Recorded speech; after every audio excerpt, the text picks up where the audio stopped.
If you think about our world, and hopefully this may be why you're here, and you think about where we've come from, you know, school and our world was this place of simplicity and stability. And increasingly we're all finding that instead we're in a world of volatility and discomfort. And we're seeing that both in our communities as well as in our kids coming in the doors. So as we look at trauma-sensitive classrooms, we look at ACEs, we look at all the different approaches to deal with that.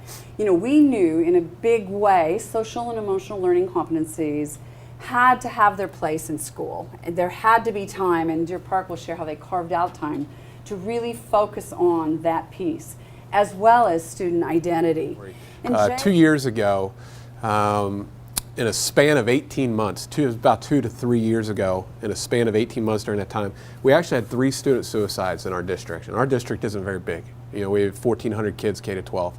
And as you can imagine, with any district, but especially a district this small and this close, it rocked our worlds. And so, you know, part of our district goals the following year really were centered around character education and character building and social emotional support, social emotional learning.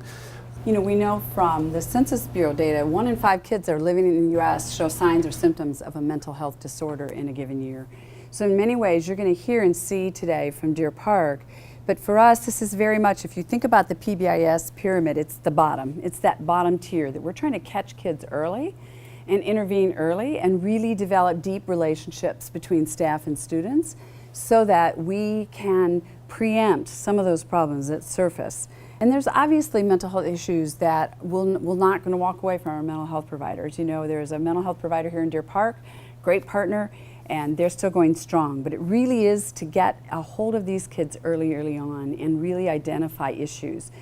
But we have an advisory team that's also made up of parents and teachers and administrators and students. And the purpose of that is to do just that. When we talk about create a culture, not just here in the school building, but in our community.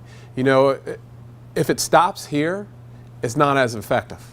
So if you're able to take this vocabulary and talk about a strength-based model and talking to students about their strengths, if we can get our parents using that same terminology and asking their kids about their strengths, or if they, you know, if they have a challenging situation at home, being able to work through that from a strength-based mindset, it's a lot more effective.